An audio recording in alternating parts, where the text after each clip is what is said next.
band continued to play at parties and small venues in the Olympia area. During this time, however, their drummer, Aaron Burkhart, dropped out, leaving Kurt and Chris with the thankless task of finding a replacement. But the duo managed to persuade Dale Crover from the Melvins to fill in temporarily, and in January 1988 drove up to Reciprocal Studios in Seattle to record their first demo tracks. The big break had come after a phone call from Kurt to local rock legend producer Jack Endino. Having been impressed by the chemistry formed by Kurt, Chris and the already well-respected Melvins drummer, Endino agreed to record the band for a minuscule fee. This resulted in the first tracks being recorded for the future Nirvana album, Bleach. I just got a phone call from a guy named Kurt from Aberdeen who said he was a friend of the Melvins and he wanted to come up and record, and he would have Dale from the Melvins playing drums with him. And since I held Dale's drumming in very high regard, I said, yeah, come on up, let's do it. How much money do you want to spend? How much time do you want to book? And he said, well, we've only got, a few $100s. We just have time for one afternoon, and we're just going to record some songs and just mix them right on the spot as fast as we can. And, you make a tape, get some shows with it or whatever. And he said, well, we don't really have a name yet. We're still looking for a permanent drummer. I said, well, whatever, come on up. And that led to the first Nirvana studio session, which was January 23rd of 1988. Things will be alright. Things will be okay. Every single night. Every single day. Things will be alright. Chris and Kurt had this sort of chemistry going where they just complemented each other very well. It just seemed like a very strong, if young band. And something about Kurt's voice really appealed to me. I thought he had a very good rock scream, kind of a raw, throaty sort of. It was a very enjoyable session. I just liked it. I thought it was good. I thought they had some good riffs, some good rock songs.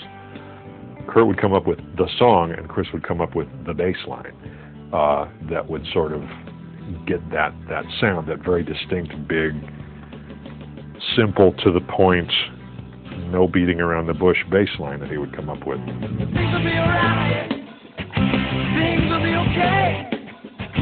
Every single night. Well, I think that Bleach, for the most part, is very much an album about Kurt's circumstances at the time. He's writing a lot of songs on that record that he'd been working on for several years, so they're kind of his early sketchings. In my opinion, there are a lot of songs on that record that aren't as successful lyrically, because I think Kurt was so indebted to some of these lyrics that he crafted that he didn't feel like changing them a lot, About a Girl was kind of the odd song because it's sort of the melodic pop tune, if you will, and it sort of stuck out. And Kurt said, I don't know if people will be ready for this song, but I really want to do one pop song on this record. And I said, hey, I'm just the engineer here, whatever, I'll make it sound good, you go ahead. Again, for me, About a Girl, which is such a simple song, it's essentially about his girlfriend at the time, and he said, according to some of the friends that I interviewed of his, that he had listened to the Beatles all day prior to writing that song. And I think it very much sounds like a Beatles song in terms of melody to me, but the idea that he could write such a simple song, I Can See You Anytime for Free, it's a beautiful melody idea. I think with that song, that was somewhat of a breakthrough for Kurt because it was simplicity. Prior to that, I think he was trying to write almost too complicated punk and rock songs. They were able to afford one reel of half-inch tape, which was 8-track tape. It was about 33 minutes worth. And they basically just filled up the tape with songs, which wound up being about 9.5 songs. And then once the tape had run out, they said, okay, that's it. Let's do the vocals now. So then they went back over the tape, and he sang all the vocals in one take. And then we mixed it. And I said, well, do you mind if I give your tape to some people? Because I thought it was really good. And I thought some friends of mine would really enjoy hearing this. So, they said, oh, fine, because we're just going to give cassettes out to people, too. We need to, we want people to know about us. So I gave some tapes to people, and one of them got to John Poneman at Sub Pop. There's a reason why it doesn't say produced by Jack Endino on the record, because really, I just engineered it. I mean, it was sort of produced by everybody, or perhaps produced by nobody. You know, it's really almost a live document of what they were doing at the time. I think Endino was very important to creating that sound, and partially because of the fact that he just got out of the way. You know, he didn't try to stamp his individual artistic vision on it. You know, most of that tape we did actually wound up on the Incesticide record in its original form. I never had a chance to remix it. Of course, it says produced by Jack Endino on it, so, you know, what it doesn't say is produced in about 3 hours. But whatever, it sounds okay, I suppose. Once in a while, once in a while, once in a while.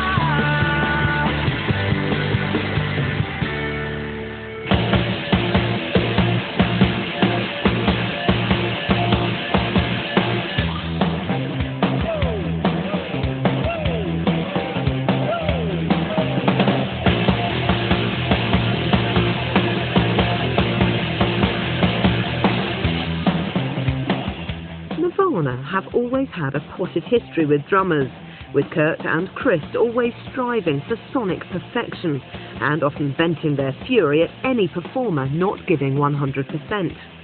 This was exacerbated by Kurt's own experience playing the drums for so long. Dale Crover soon had to return to the Melvins, but recommended a local Aberdeen drummer, Dave Foster, as a replacement.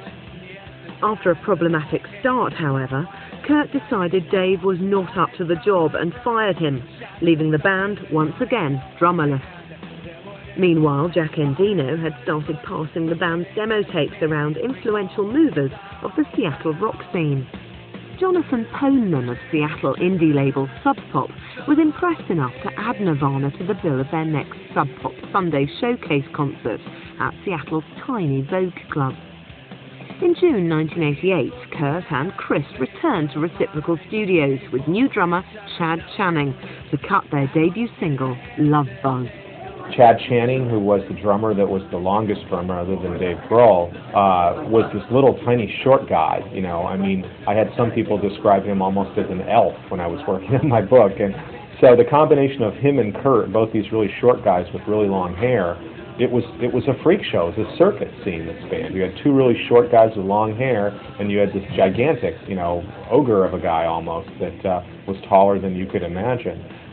So they had quite a visual element, and the sound that they created was not really what you expected they would create from their look. However, they still didn't have a contract, any money, or indeed a fan base beyond a few kids in Olympia who were gradually catching on to this increasingly intense young band. They could tell something big was definitely stirring. Like most people, producer Steve Fisk's first impressions were not that great. Yeah, the first time I saw them, I walked out on them. I thought they were terrible. But yeah, they were trying to work the extra guitar player into the band and having a bad evening, and I was so up to here with all my friends, Screaming Trees and everything. You've got to see this band. They're playing, and they played in Ellensburg, the small town thing. They played at the community center, and they just had a bad night. They weren't jerks. They just really sucked, and the PA was terrible and was hurting my ears. And I said, you know, I think I'm 33 years old, and I'm going to go work on my own music right now instead of watch these guys suffer through a bad set. You know, just to say I saw Nirvana. But Steve soon realised he'd seen the band on a bad day and was recommended to check them out again by enthusiastic fans and Jonathan Poneman from Sub Pop. And Jonathan at Sub Pop thought it would be nice for me to work with Nirvana, you know, sort of after they did their Bleach record. Dennis Sun was probably where most of the work went, and they were working on harmonies and trying to kind of maybe make that into kind of like a bigger sound, you know. We had a digital reverb that was sort of the trendy thing for the time period, so I was showing them how to make the snare drum do the big kind of Born in the USA thing or something. Well, I think when Kurt began to write about himself and his family, another song from that era, which Steve Fisk produced, was Thin a Sun, you know, a song